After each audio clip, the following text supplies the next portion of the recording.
ভোলানাথ দেবের দেবে ভোলানাথ তিনি আমাদের মতো আভরণে বৈষ্ণব নন, তিনি আচরণে বৈষ্ণব।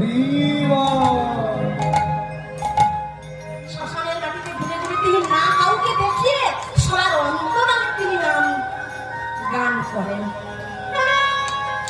তা তিনার কাছে গেলেই হয়তো তিনি নামের মাহাত্ম্য বলতে পারবেন। তা চলুন পিতা, আমি আর আপনি ওই দেবাদিদেব ভোলানাথের কাছে যাই। তাহলে চলো না, এবার ভোলানাথের কাছে যাচ্ছে।